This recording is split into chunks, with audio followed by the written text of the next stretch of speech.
هنا صوت المنتدى. صوت المنتدى بث إذاعي يأتيكم يومي الأربعاء والسبت من كل أسبوع، ومن الساعة 8 إلى 9 مساء أيام الأربعاء، ومن 9 إلى 10 مساء أيام السبت بتوقيت إريتريا. صوت المنتدى على الموجة القصيرة 15245 كيلو هرتز أو 19 متر باند، وعلى مدى 24 ساعة على القمر الصناعي النايلسات على 8 درجات غرباً، وعلى تردد 11678 بالاستقطاب الرأسي. صوت المنتدى إعلام مستقل وحوار وطني بناء. صوت المنتدى.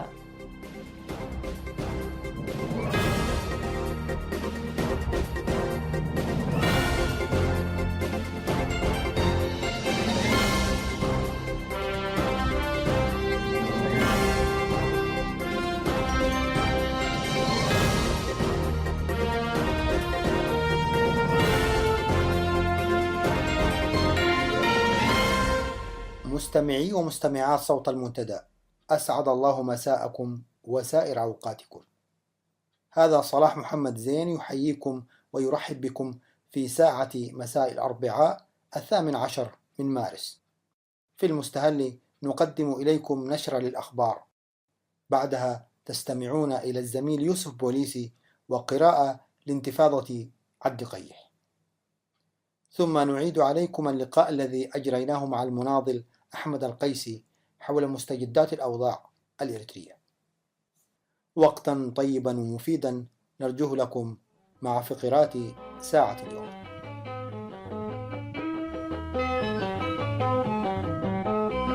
مسرت من قليب ردفك منا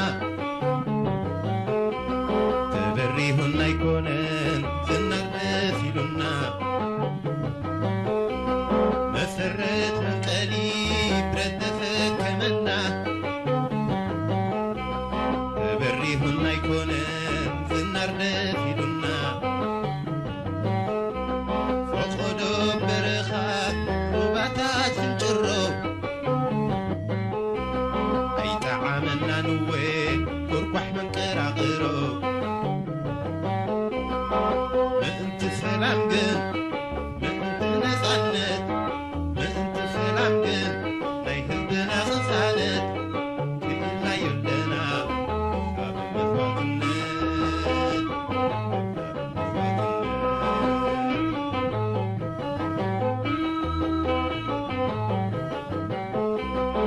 ويلو كلامي أبسم كفر قزي ويلو سلامي أبسم كفر قزي بذلو مقوان نافنة دي مرزي نافنة دي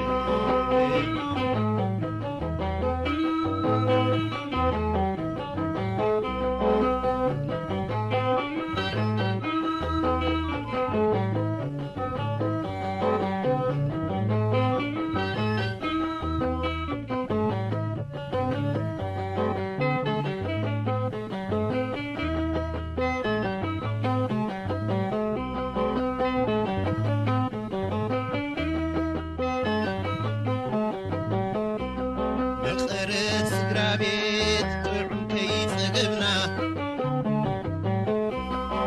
نفحشنا يكونن برخا وثينا. مقرت سقرا بيت طعم كيف قبنا نفطعمنا يكونن لميدا وثينا. بمكر اخوان معلقات نزنت أيتبلتنا اللون تقورشنا هيوت من انت سلام قل من انت نزعنت من انت سلام قل ما يهزنا خسانت كلنا يلنا صار مثواتنا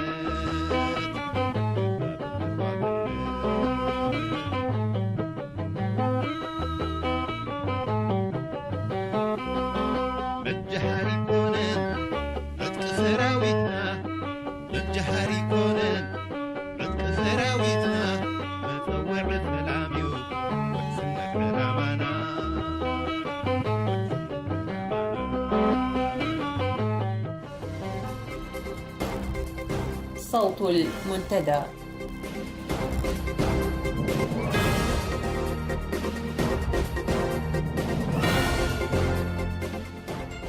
في نشرة ساعة اليوم، لجنة التحقيق التابعة للأمم المتحدة تقول إن معظم الإريتريين ليس لديهم أي أمل في المستقبل.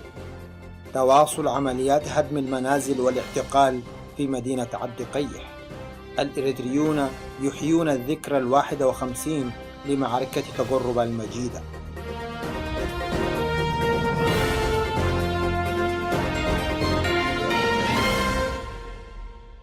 إلى تفاصيل النشر. أكدت لجنة الأمم المتحدة لتقصي الحقائق والمعنية ببحث حالة حقوق الإنسان في إريتريا وجود أنماط واضحة للانتهاكات في إريتريا. وقال مايك سميث رئيس اللجنة في تقرير شفهي أمام مجلس حقوق الإنسان في دورته 28 بجنيف يوم الاثنين الماضي 16 من مارس الجاري إن معظم الإريتريين ليس لديهم أي أمل في المستقبل، ويمكن أن يقضي الإنسان حياته بالكامل في الخدمة الوطنية. وأشار سميث إلى أن الإريتريين يشكلون اليوم أكبر مجموعة بعد السوريين من المهاجرين الذين يغامرون برحلات القوارب الصغيرة في البحر المتوسط أملا في الهروب من بلادهم إلى الشواطئ الأوروبية. ومن جهته أعلن مكتب الأمم المتحدة لتنسيق الشؤون الإنسانية بالخرطوم حسب وكالة الشرق الأوسط المصرية بأن عدد اللاجئين الإريتريين في السودان ارتفع ليصل إلى 110,000 شخص حتى أكتوبر الماضي، لافتا إلى أن الفترة الأخيرة شهدت ارتفاعا في معدلات العبور الشهري للاجئين الإريتريين إلى داخل الأراضي السودانية. وأضاف المكتب الأممي في تقرير له نشر يوم الخميس الماضي أنه منذ يناير الماضي وصل نحو 10,700 لاجئ إريتري إلى السودان بمعدل 1000 شخص شهريا بحسب مفوضية شؤون اللاجئين التابعة للأمم المتحدة. تقول الأنباء الواردة من مدينة عبد قيح والمتداولة في وسائل الإعلام المعارضة وصفحات التواصل الاجتماعي الإريترية أن مدينة عبد قيح محاصرة بشكل كامل منذ صباح يوم الاثنين 16 من مارس، وأن عمليات الهدم لما يسمى بالمنازل المخالفة قد استؤنفت، وفرض حظر التجوال المشدد حتى داخل الأحياء إلى درجة منع الناس من الوقوف أمام بوابات منازلهم لكي لا يشهدوا أو يتناقلوا أنباء عمليات إزالة وهدم المنازل التي كانت قد توقفت بشكل مؤقت بعد الاحتجاجات التي واجهت العملية في مطلع هذا الشهر، وراح ضحيتها عدد من المواطنين. هذا وتفيد نفس المصادر بأن النظام قام يوم الجمعة الماضية باعتقال 4 مواطنين، وهم عثمان الحاج سليمان من أوقاف المدينة، محمد عبد الله أونا عمل سابقا كسائق في إدارة المدينة، و2 آخرين لم يتم ذكر أسمائهم. إلى ذلك عقد حاكم الإقليم الجنوبي إفريم قبر خرستوس لقاءات في عدد من مدن الإقليم مع الأعيان والشيوخ والقساوسة، وهددهم بالامتثال وحذرهم من مغبة التصدي للقانون حسب ما ورد في تصريحات نشرها مكتب إعلام الإنقاذ في وقت سابق من الأسبوع الماضي. كما فرضت السلطات الأمنية حالة الطوارئ في عموم مدن الإقليم تحسبا لأي اضطرابات. أحيا الإريتريون المهاجرون في العديد من بلدان العالم الذكرى 51 لمعركة تقرب المجيدة التي وافقت يوم الأحد الماضي 15 من مارس الجاري، حيث نظم المجلس الوطني الإريتري للتغيير الديمقراطي فرع أستراليا ندوة جماهيرية عبر المتحدثون خلالها عن المعاني العميقة والدلالات الوطنية لهذه الذكرى العزيزة على قلوب الشعب الإريتري ووجدان مناضليه. وفي مدينتي لندن وبرمنغهام اجتمع حشد كبير من الإريتريين في مساء نفس اليوم للاحتفاء بهذه المناسبة التاريخية، مؤكدين على أهمية استخلاص العبر من معركة تقرب في ظل ظروف استثنائية تعيشها البلاد.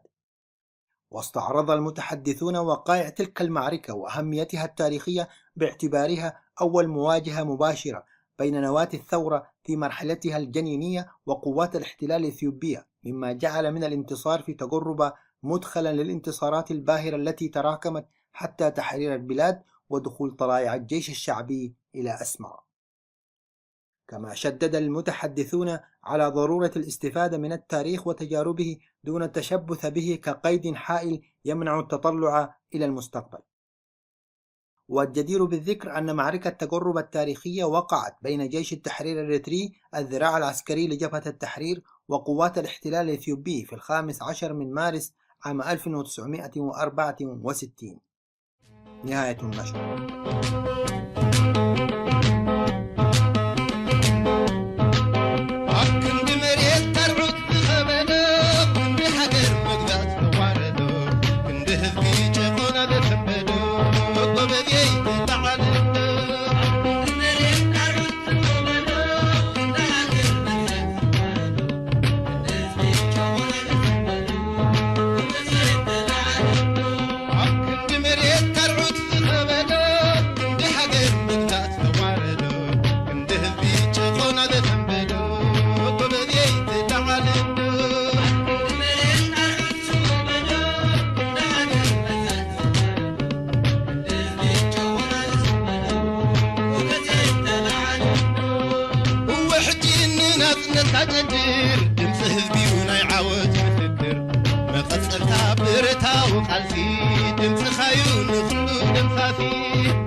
صوت المنتدى.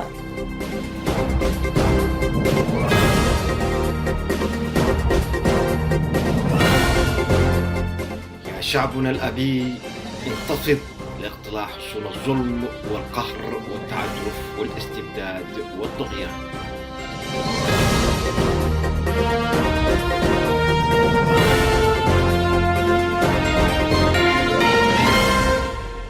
بالأمس جاءتنا الأخبار السارة من عند قيح التي رفعت راية الانتفاضة ضد الطغيان، واليوم تتأهب بقية المدن لتواصل العصيان.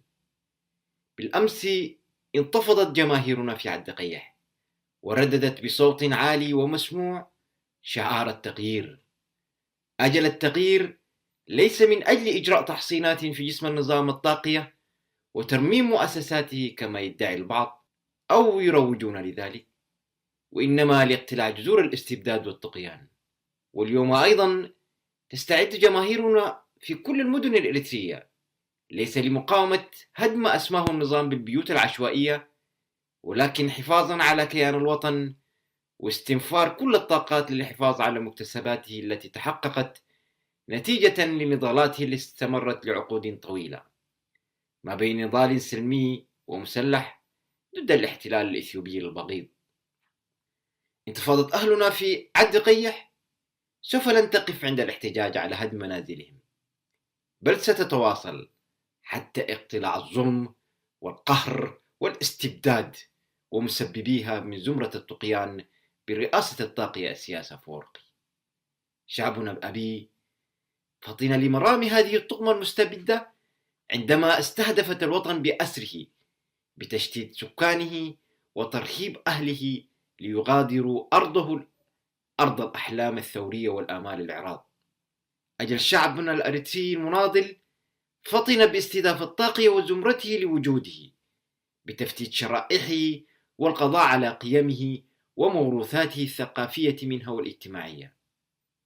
وعندما علم أيضا باستنزافهم لخيرات أرضه بسرقة ثرواته وتعبئة أرصدتهم في البنوك العالمية في حسابات سرية للغاية. وأدرك أيضا استهداف زمرة الطاغية لمكتسباته النضالية بسرقة أحلامه وتحويلها إلى كابوس صار مفزعا للآجار الراهنة، وتحويل البلاد إلى سجن كبير معزول ورهيب، ولكثرة الجثث المكتظة به صار مرتعا للوحوش الآدمية التي تنهس في جسد أبنائه. فثورة إريتريا الفجر إذن ولدت، وهي في أطوارها الأولى، بدايتها الآن في عد قيح، وستلتحم غدا في كل بقاع أرضنا الحبيبة. إن محاربة الاستبداد والتصدي له هو مسؤولية الشعب كله، وفي الطليعة منها أصحاب الفكر والعقل، وأصحاب الرأي والسياسة، وأصحاب الهدف والرسالة، ولكل دوره ومسؤوليته، ولكل جهده وجهاده، وخصوصا مؤسسات المجتمع المدني من جمعيات ومنظمات ومراكز ومؤسسات وهيئات، وهي مطالبة ببذل الجهد الحقيقي لمواجهة الاستبداد الأسياسوي والضغط من أجل التغيير الشامل، والعمل من أجل نشر ثقافة الحرية والحوار. فهذا دورها الأصيل وواجبها الذي لا يمكن التقليل من أهميته. إن الإخفاق في مواجهة الاستبداد لا يبرر أبدا القعود عن التصدي له، ولا يسوق الركون إلى الانهزام والضعف، بل علينا أن نصمد ونصبر ونقاوم بالكلمة واللسان والفصاحة والبيان والتحرك الواعي في المجتمع، وإعلاء ثقافة الحرية ونهج الحوار والتشاور في كل مناحي الحياة، أملا في مستقبل مشرق للبلاد.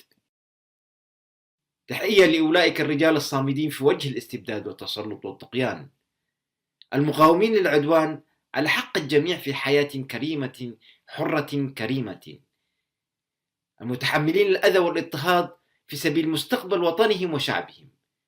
وتحية لأولئك الذين يدفعون ثمن حرية الوطن من دمائهم وعرقهم وحريتهم.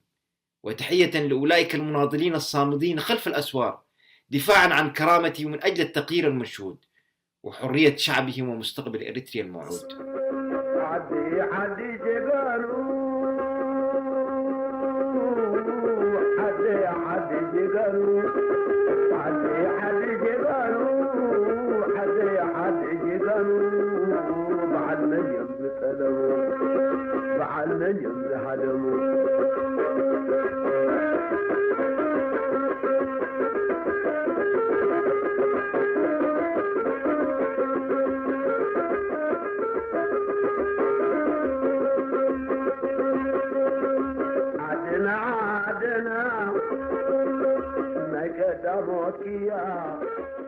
مرحبا بكم مرة أخرى مستمعي ومستمعات إذاعة المنتدى.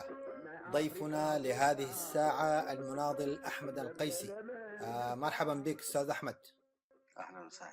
أهلا وسهلا. هناك مستجدات في البلاد، منها الأوضاع في عد قيح ومحاولة أركان النظام أو زبانيته في استدرار عطف الناس واللجوء إلى الجبهة الشعبية أو إلى إرث الجبهة الشعبية، ومنها الاجتماع الأخير ليماني، وقضايا أخرى مستجدات سنتطرق إليها في محاور. دعنا نبدأ بالسيمينار الذي عقده مستشار الرئيس أو مسؤول الشؤون السياسية في الحزب. كيف تقرأ ما ورد في التعليق وما قاله يمانة قبراب؟ ما ورد في التعليق إذا أخذناه بشكل مباشر، ما قاله السيد يمانة قبراب، أنا أعتقد في اللحظات الأخيرة من الاحتضار أنك تلجأ لنبش تاريخ وبطولات ودعوات، هذا دليل العجز والأزمة. نعم. الواقع هم هؤلاء الناس هم الذين قتلوا الجبهة الشعبية كتجربة، يدعوا أنهم قضوا على ناس منحرفين، قضوا على ناس انتهازيين، وكل الجماعات هذه هي المكونات الأساسية اللي صنعت الجبهة الشعبية. الآن يعود من جديد على أساس الإرث النضالي للجبهة الشعبية. كيف يبنى الإرث النضالي للجبهة الشعبية في الوقت الذي قضيت على الناس الذي صنعوا هذا الإرث؟ هي عملية محاولة لخلق واقع جديد، لكن بأدوات لم تعد تنفعنا في تصوري. إضافة للكلام الذي جاء في التعليق على لسان السيد يمانة قبراب بأنهم أخطأوا وبأنهم في محاولة جادة لبعث الثلاث النضالي والانضباط وإلى آخر ما يعتبر محسوب على الجبهة الشعبية ومكنها من أنها تحقق انتصار في مرحلة التحرير. أنا في اعتقادي هذا النوع من الكلام أعتقد أنه الله هو الذي يحيي ما هو رميم. نعم. نحن نعتبر هذه التجربة ماتت، وليس بمقدور أحد إلا مسألة إلهية أن تعيدها من جديد، وليس محاولات أفراد هم صنعوا دمارها ونهايتها، والآن يتعلق بقشة العودة إلى الماضي. تعود مع مين؟ أنا في اعتقادي اللعب بوعي الناس واللعب في كل أزمة بوعود كاذبة. نعم. هذه إحدى مآسي النظام السياسي في أسمر، ما في اعتقادي. نعم. وإساءة كبيرة لشهداء الثورة وللشعب الإريتري بصورة عامة. يعني الشعب الإريتري الآن ما بين لاجئ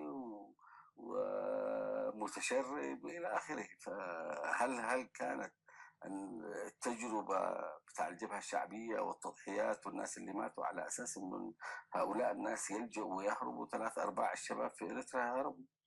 هناك تبسيط لهذا الاعتراف، فقط أخطأنا ونعترفه ونحاول أو سنعيد الجبهة الشعبية إلى سيرتها، وكأن الأمر هو فقط إعادة الجبهة الشعبية إلى سيرتها. آلاف فقدوا كما ذكرت، ناس اعتقلوا. يعني هذا الاعتراف له استحقاقات، أقلها التنحي إن كان الرئيس أو هو. أنا في اعتقادي واحد من مآسي الجبهة الشعبية نفسها. نعم. بعيد عن يماني وغيره. نعم. الجبهة الشعبية نفسها كتنظيم نعم. لم تقيم تجربتها إطلاقا. لو قيمت الجبهة الشعبية تجربتها، نعم. أخطائها وسلبياتها وإيجابياتها، أعتقد إحنا كنا وفرنا كثير من المشاكل. فنتيجة غياب هذا التقييم، يعني عبدت مؤتمرات كلها ملهاة، كلها أكاذيب. لو كان في تقييم حقيقي للتجربة بسلبياتها وإيجابياتها، أعتقد ما كان حتكون في محاولات يائسة لها أمثال الأخ يماني أو غيره من الكوادر الحكومة الإريترية.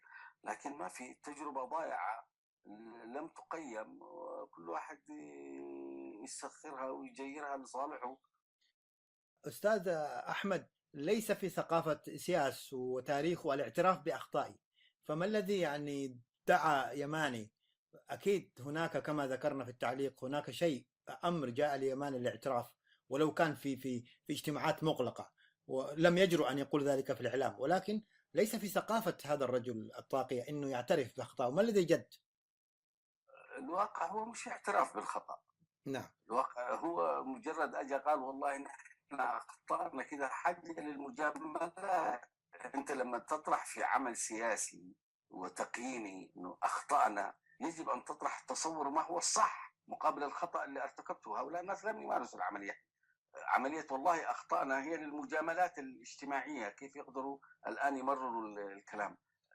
البلد موجود في أزمة، النظام موجود في أزمة. يمكن بعض الناس يتخيل لهم أن النظام قوي ولا يسوق نفسه على أساس أنه قوي. أوكي، يمكن مستقلين وضع المعارضة المخترئ، أمور كثيرة، لكن في نهاية المطاف مش هذا هو الاعتراف بالخطأ. نعم. هذه مجاملات. نعم. الاعتراف بالخطأ هو وقفة نقدية تاريخية تضع الأمور في أماكنها الصحيحة. نعم. وضع من هذا النوع في التقييم يضع الخطأ أين، ومن الذي ارتكب الخطأ، ومن الذي يتحمل هذا الخطأ، وإلى آخره وإلى آخره. نحن حنشوف بلاوي. نعم. لأنهم هم رأس الخطأ. الناس اللي يقولوا أخطأنا هم أساس الخطأ. هل تعالج ناس طرحوا وجهة نظر أنك تزج بهم في السجون؟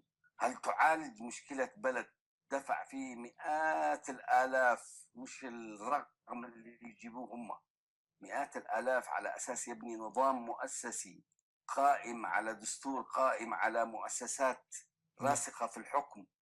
ناس ما تتعبط علشان تبعد إثيوبيا تقول له أمشي العسكري الإثيوبي روح بلدك. الناس ماتت كده. إذا كانت ماتت كده ماتت رخيصة أصلا. صحيح. صحيح. لكن هي ماتت من أجل إنهاء السيطرة الإثيوبية وبناء شيء مؤسسي يكون أساس للأجيال القادمة.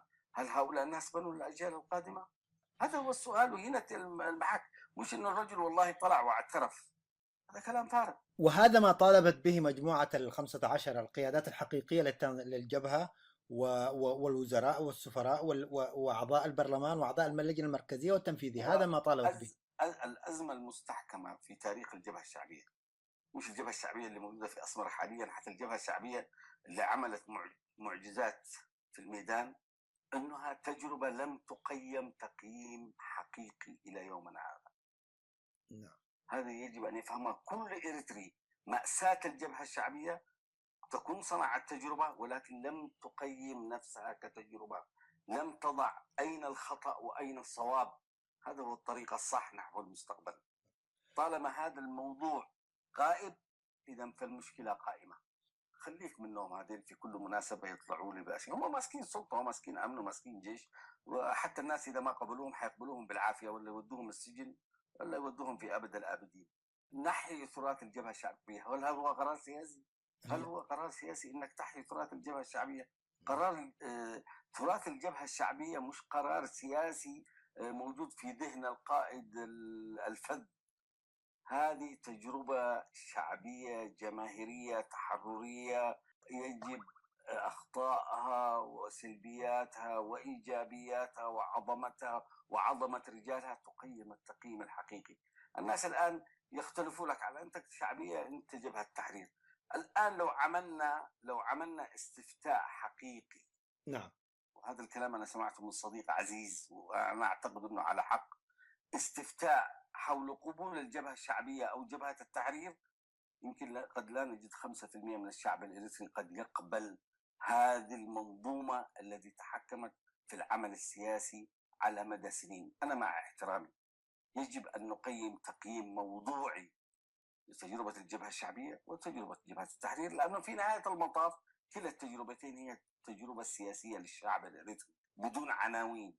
إذا كنا نحن عاوزين نفتح أفق نحو المستقبل. أما يجولي معتوهين مسكوا سلطة في كل ما تأزموا طلعوا وأعطوا إعلام معين للجماهير، هذه بقى من المسرحيات اللي حنشوفها وحتتكرر.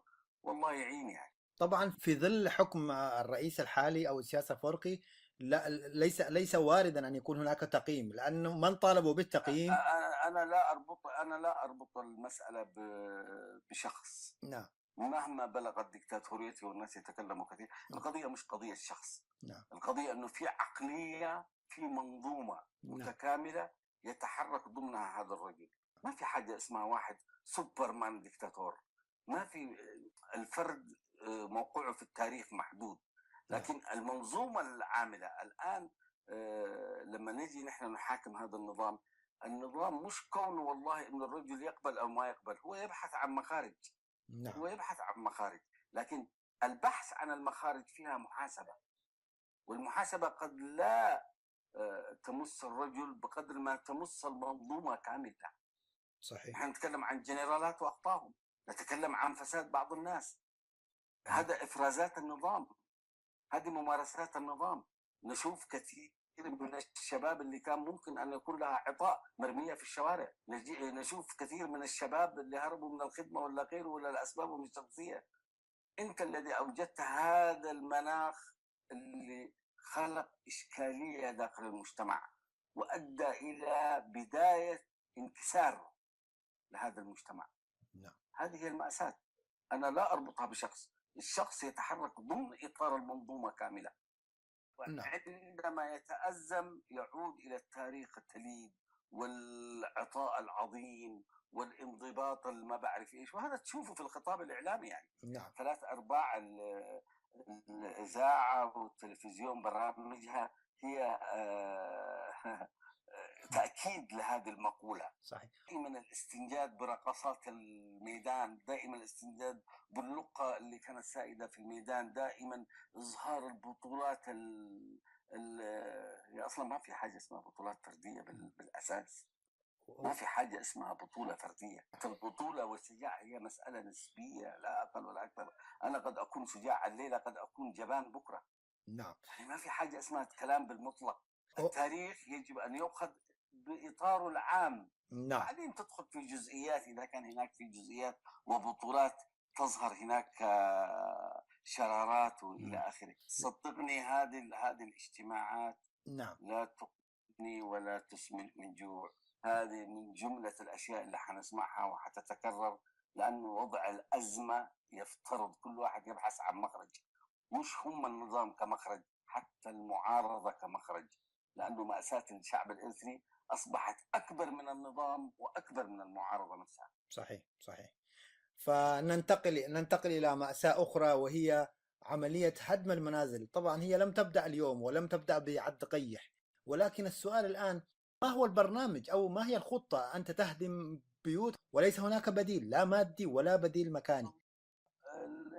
أنا أعتقد هذه العملية لها فترة طويلة ومست كثير من القرى وضواحي أسمرة ومناطق ثانية، وأخيرا وصلت إلى عد غيح. نعم.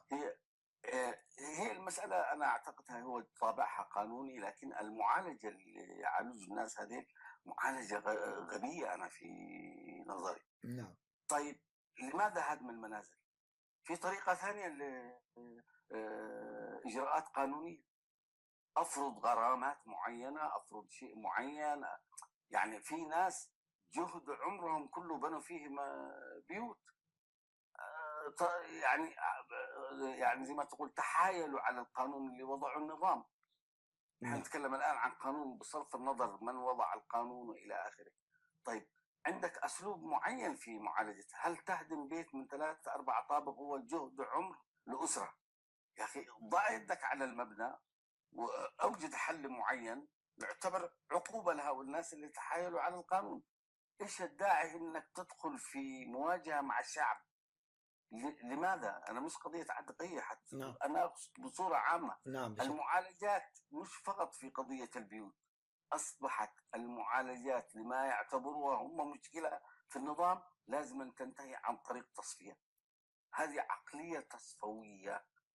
حتى الناس اللي بالسياسة مختلفين معاهم بالسياسة، أي الخطورة اللي جابوا لهم الناس؟ الناس كانت تطرح وجهة نظر من أجل بلد. هو بلد مين البلد هذا؟ في حد عمل كونتراكت يقول البلد بتاعتي؟ هذا هو لكل المواطنين. أي مواطن. نحن في عصر لم تعد هذه المعايير الاحتكارية والمسألة الشمولية والقانون المنزل من السماء ما عاد موجود في هذا العالم يا جماعة الخير.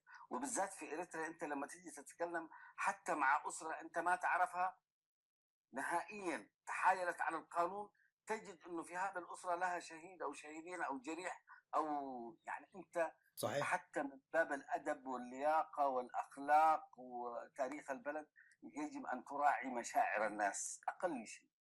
هذين هدموا المشاعر، هدموا كل شيء، حتى لم يعد هناك أخلاق، لا للأخلاق المواطنين ولا للدولة نفسها. نعم. هذه مأساة. صحيح. تجيب جيش انت عشان يكسر، تجيب بلدوزر، نفس الاسلوب اللي تعمله اسرائيل مع الفلسطينيين مثلا. نعم. هذاك احتلال. نعم. اي هذا البناء اللي بقى عقبه للتنميه. يا اخي انت ما عندك تنميه اصلا. نعم. ما عندك تنميه. انا ما اعرف، لانه التنميه يجب ان تكون مرتكزه على شيء اساسي، بالذات في بلد زي اريتريا يا جماعه الخير، بالذات في بلد زي اريتريا، مش لانه حاله استثنائيه في هذا العالم، لانه العطاء اللي اعطي اكبر من اريتريا.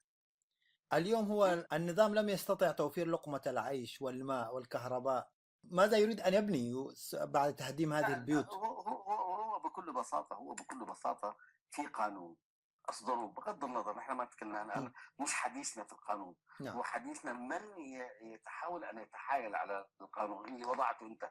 قد يكون مجحف، قد يكون كل شيء، هذا نتركه جانبا، لكن ناس تحايلوا على القانون من وجهه نظر الدوله. نعم. كيف تعالجوا في امور تؤخذ في الاعتبار. لماذا هدم المنازل ولمصلحه من؟ يا اخي ادعي انه هذا المنازل هذه تابعه للدوله، انتم اسكنوا فيها. نعم. خلاص. نعم. يعني حتى انت توجد لنفسك نوع من حلول مؤقته. متى ما بدأوا يعملوا المدن الحديثه اللي هم يوعدوا بها الناس، بقى لكل حادث حديث. هنا الان في مدينه أسمرة تعتبر غلاء البيوت، الغلاء السكن، خليك الايجار. نعم. عمليه شراء منزل في أسمرة يضاهي منهاتن، يضاهي طوكيو. سبحان الله. نعم. نعم. هذه نتيجة السياسات الخاطئة اللي أوجدت المسألة هذه. نعم. سننتقل أستاذ أحمد إلى محور آخر، وهو المعارضة الإريترية. المنتدى الإريتري جزء من هذه المعارضة، فما هي رؤيته؟ وهناك حملة تحاول أن تجعل من المنتدى بعبعا، وأن هذا المنتدى هو مجموعة من كانوا في الجبهة الشعبية، وكل ما يريدون ويتطلعون إليه إجراء مكياج على النظام الحالي بعد إزالة السياسة واستمرار نظام الشعبية كما هو. فكيف تفند هذه المزاعم، وما هي المساعي المبذولة للتواصل وجمع صف المعارضة؟ أنا قبل الدخول في التفاصيل أحب أنوه لنقطة معينة. هو فعلا قد لا يكون معظمهم، لكن الفاعلين الأساسيين فيما يتعلق بالمنتدى هم أعضاء حتى على مستويات قيادية في الجبهة الشعبية سابقا. نعم. ما العيب في هذا الموضوع؟ نعم. أنا استغرب 3/4 قيادات الجبهة الشعبية الحقيقية وضعت في السجون، قتلت، صفيت. بمعنى أنا عايز أتكلم كلام شيء للتاريخ. نعم. المواجهة الحقيقية بين هذا النظام الدكتاتوري في أسمرة وما بين ما يسمى بالمعارضة، كان رأس الحرب حقها هم من يعتبروا أعضاء في الجبهة الشعبية. وأنا أتحدى نعم. قياداتنا اللي دخلت السوق، قياداتنا اللي عدمت مساع الجبهة، لكن احنا ما قلنا الجبهة الشعبية. نحن قاعدين نصلح خلل حصل في المسيرة النضالية. لم نقل هذا خاص بالجبهة الشعبية لأنه مش بضاعة أصلا. ما في حد اشترى النضال هذا. نعم. لا هو بتاع الجبهة الشعبية ولا بتاع جبهة التحرير، هو ملك الشعب الإريتري. نحن نقول والله العظيم هذا التنظيم اللي خدمناه وعملناه وبنيناه وسويناه خرج عن الخط. نعم. نحن كنا متفقين انه ندخل أسمرة، نحرر البلد، نسلم السلطة لأهلها. نحن ما عندنا طموحات، ولا اعتقد انه في من قيادات الجبهة الشعبية بالاستثناء اللي موجودين في أسمرة طبعا انه ناس كان عندها طموحات انها تبني مجدها على حساب دماء ناس. نعم. لذا هذه النقطة يجب التنبيه. نظام أسمرة اللي واجهوا بعنف ودفع ثمن هي قيادات الجبهة الشعبية، وهي أنا لا أقلل من شأن الآخرين. نعم. لكن نكون منصفين في الحكم. لا أقلل من الآخرين اللي كانوا معارضين من زمان، من أيام سيدنا نوح، ولا بعدين اللي لحقوا، ولا الآن توزيع القوى، بعضهم أقوياء وبعضهم ضعفاء، هذا موضوع ثاني. لكن نكون حقانيين. لما نتناول قضية عامة تهم شعب، يجب أن تكون المسؤولية الأخلاقية والمسؤولية السياسية هي الدافع الأساسي اللي نرتكز عليها. بعدين حاسبوا الناس. نعم. أحمد الغيثي عضو لجنة مركزية، الآن موجود في المنتدى. نعم. الإنسان مش مكتمل، ليه سلبياته ولا إيجابياته. إذا كان محاسبة من الناحية السياسية فلنتحاسب زي يتحاسبوا الآخرين. هذا تبقى قضايا ذات طابع شخصي. نعم. التجربة ككل قيموها، نعم. لكن ما تجي تقول والله. المشكلة إنه النظام في أسمرة لم يترك مجال إنه تعمل له ريفورم. هتعمل إيش يعني؟ ناس خربوا كل شيء. نعم. الرجل ما بقى شيء إلا وخربوا. مين هذين اللي حيجي يصلحوا؟ ما في حد حيجي يصلح، لا من الجبهة الشعبية ولا غيرها. نحن أمام واقع جديد، نخلق رؤية، نخلق فيجن، نخلق توجه بإعادة تقييم تجربة ككل. هذا هو المقصود. حتصون إيش في النظام؟ نعم. النظام الآن في أسمرة يا أخواننا، العمود الفكري هي المعارضة الإثيوبية اللي تحمي النظام. أي ريفورم، أي جبهة شعبية تحمي. صحيح. اليوم النظام مجند ناس عمرهم 70 سنة. أنت حتصحح إيش؟ حتقول جيب بتاع 15 هرب، يا أما أخذوه إلى سيناء ولا سرقوهم ولا اختطفوه في الشجرات. هذا هو الواقع. نعم. يا جماعة، علاقة المنتدى الآن أستاذ أحمد تسمعني؟ علاقة المنتدى. أيوة علاقة. بالنسبة لما يتعلق بالمنتدى أنا نعم. عايز أتكلم في النقطة هذه تحديدا. نعم. نحن عندما بدأنا فكرة المنتدى كان نحن ما نضيف تنظيم ضمن التنظيمات القائمة. نعم. هذا واحد. نعم. 2 نكون أداة تجميع من خلال طرح متقدم لقوى المعارضة. نعم. الطرح هذا لا يمس أي فصيل أو أي تجمع من الناحية السياسية والأيديولوجية، كل واحد بقناعته، لكن نتفق على حد أدنى. نعم. هي جبهة وطنية عريضة خلقها يلعب فيها دور جماعة المنتدى. هذا لا كان مطلوب أنهم يكونوا قيادات ولا آخره. جيد. الآن نحن حاصرين الموضوع في نقطتين أساسيتين، وهي هو المعارضة. نعم. السياسية كلها بمختلف توجهاتها السياسية. نعم. منظمات المجتمع المدني إلى آخره تلتقي على قاعدتين أساسيتين.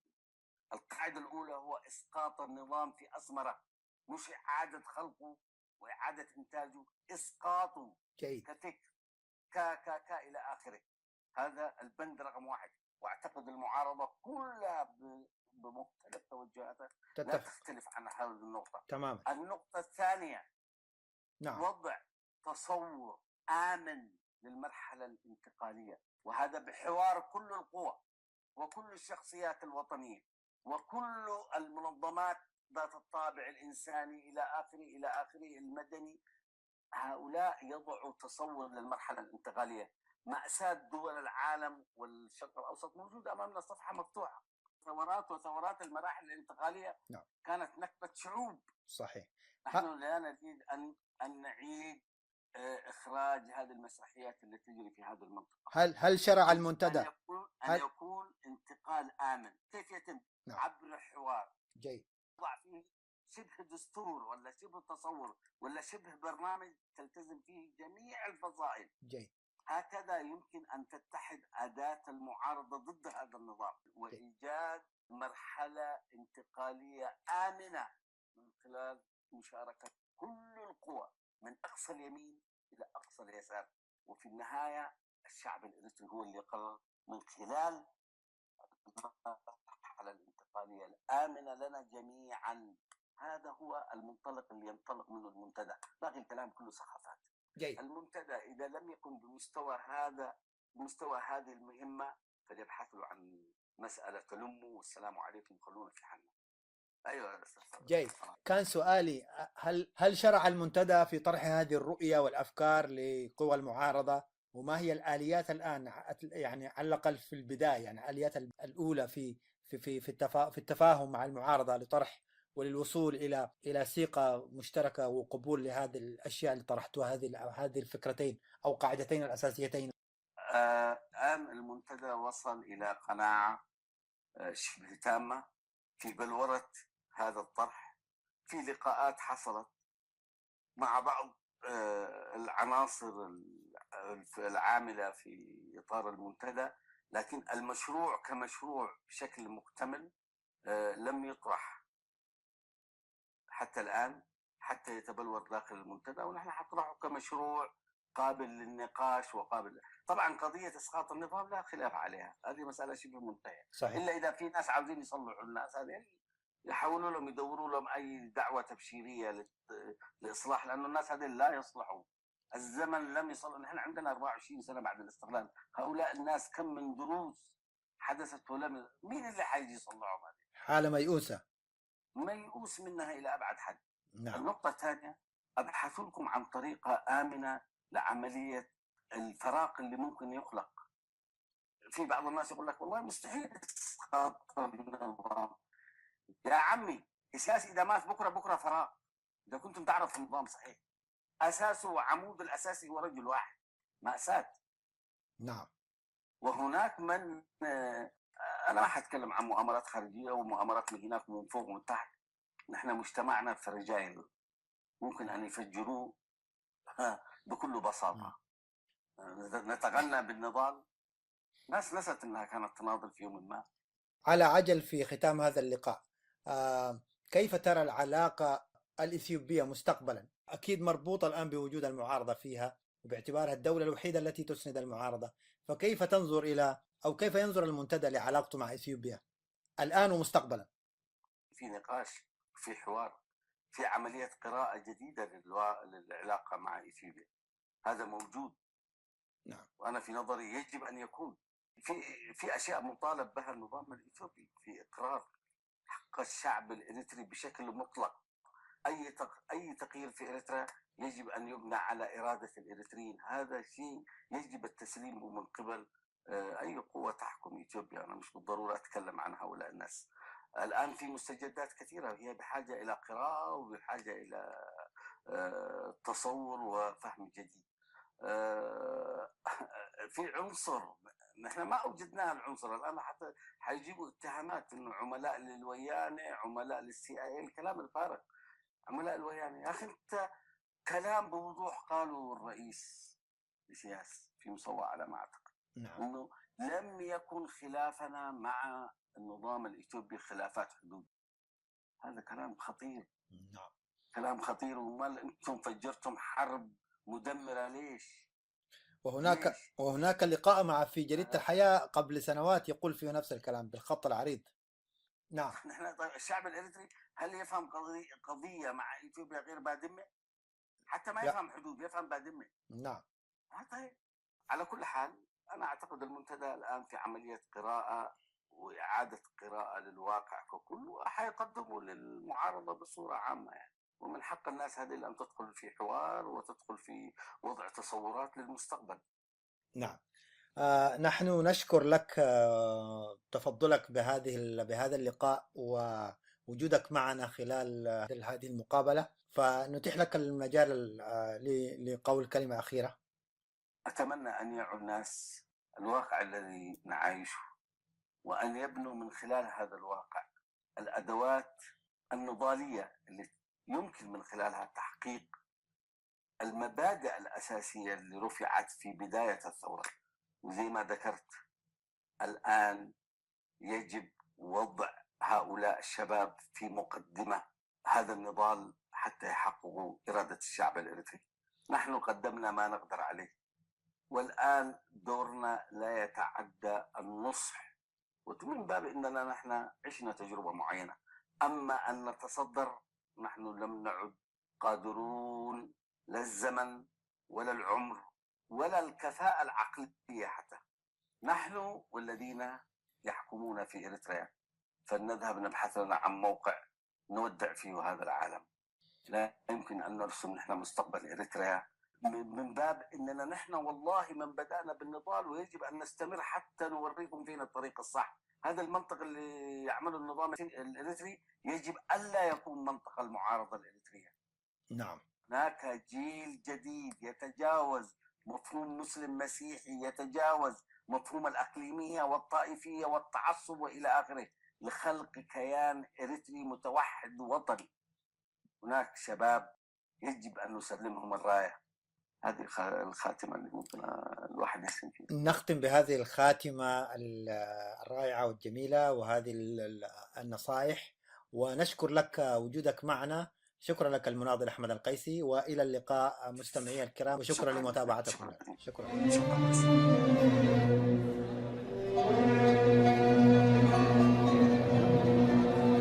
أنا مواطن وحاير أنتظر منكم جواب. أنا مواطن وحاير أنتظر منكم جواب. منزلي في كل شارع، في كل ركن وكل باب، واكتفي بصبري وصمتي وثروتي حفن التراب. ما أخاف الفقر لكن كل خوفي من الضباب، ومن غياب الوعي عنكم كم أخاف من الغياب. أنا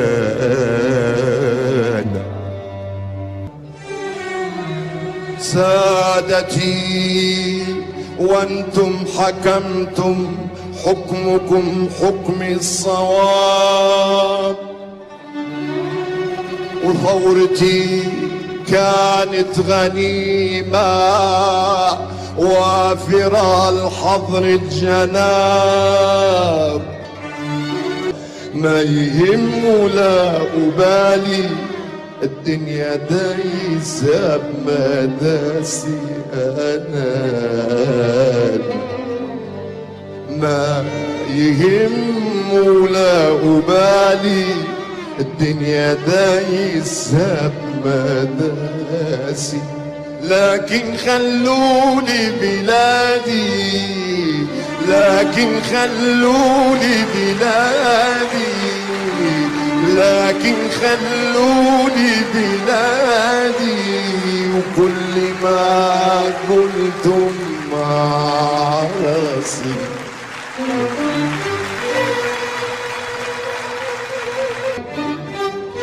يا هلا يلقاني مثلي ما يهمه من ومن. أنتم أصحاب الفخامة والزعامة، وأدري لن أكون في يوم منكم. يشهد الله والزمن. أنا حلمي كلمة واحدة، إن يظل عندي وطن. لن أكون في يوم منكم. يشهد الله والزمن. أنا حلمي بس كلمة، إن يظل عندي وطن. لا حروب ولا خراب، لا مصايب لا محن. لا حروب ولا خراب، لا مصايب لا محن. خذوا المناصب والمكاسب لكن خلوا للوطن. خذوا المناصب والمكاسب.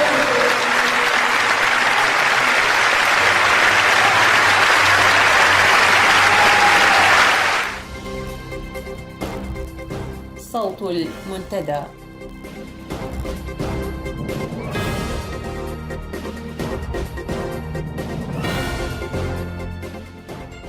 في نشرة ساعة اليوم، لجنة التحقيق التابعة للأمم المتحدة تقول إن معظم الإريتريين ليس لديهم أي أمل في المستقبل.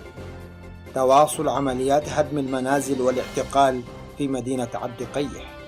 الإريتريون يحيون الذكرى 51 لمعركة تقرب المجيدة.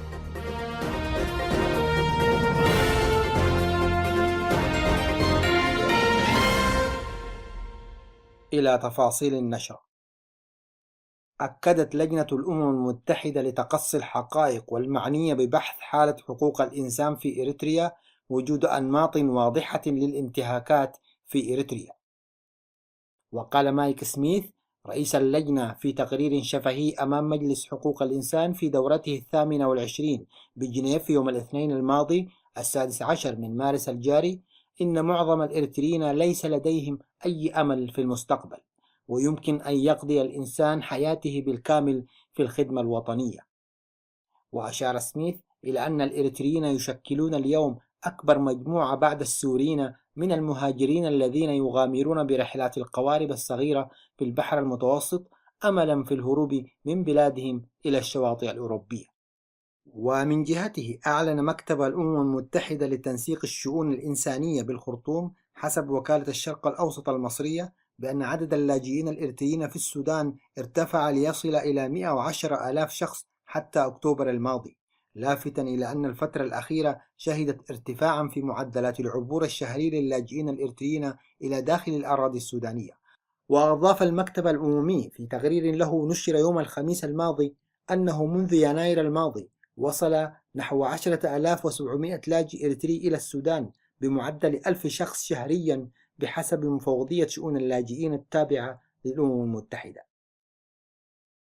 تقول الأنباء الواردة من مدينة عد قيح والمتداولة في وسائل إعلام المعارضة وصفحات التواصل الاجتماعي الإريترية أن مدينة عد قيح محاصرة بشكل كامل منذ صباح يوم الاثنين 16 من مارس، وأن عمليات الهدم لما يسمى بالمنازل المخالفة قد استؤنفت، وفرض حظر التجوال المشدد حتى داخل الأحياء إلى درجة منع الناس من الوقوف أمام بوابات منازلهم لكي لا يشهدوا أو يتناقلوا أنباء عمليات إزالة وهدم المنازل التي كانت قد توقفت بشكل مؤقت بعد الاحتجاجات التي واجهت العملية في مطلع هذا الشهر، وراح ضحيتها عدد من المواطنين.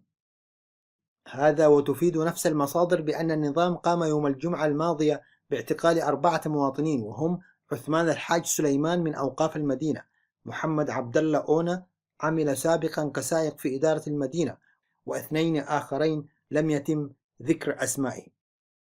إلى ذلك عقد حاكم الإقليم الجنوبي إفريم قبر خريستوس لقاءات في عدد من مدن الإقليم مع الأعيان والشيوخ والقساوسة، وهددهم بالامتثال وحذرهم من مغبة التصدي للقانون حسب ما ورد في تصريحات نشرها مكتب إعلام الإنقاذ في وقت سابق من الأسبوع الماضي. كما فرضت السلطات الأمنية حالة الطوارئ في عموم مدن الإقليم تحسبا لأي اضطرابات. أحيا الإريتريون المهاجرون في العديد من بلدان العالم الذكرى 51 لمعركة تقرب المجيدة التي وافقت يوم الأحد الماضي 15 من مارس الجاري، حيث نظم المجلس الوطني الإريتري للتغيير الديمقراطي فرع أستراليا ندوة جماهيرية عبر المتحدثون خلالها عن المعاني العميقة والدلالات الوطنية لهذه الذكرى العزيزة على قلوب الشعب الإريتري ووجدان مناضليه.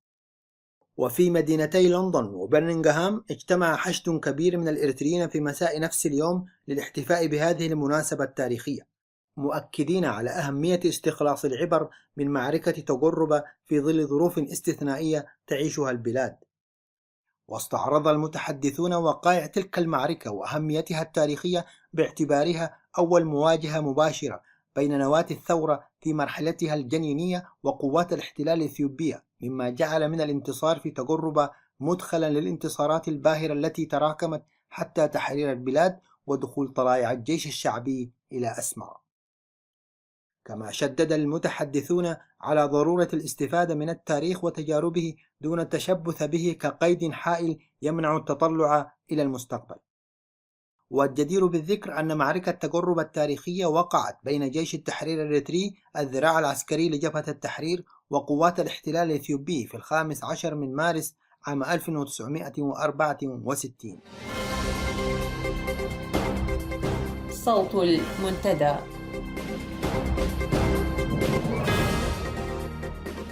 إلى هنا وصلنا وإياكم إلى ختام ساعة اليوم. شكرا لحسن استماعكم، وإلى لقاء جديد بمشيئة الله. ابقوا على خير وعافية.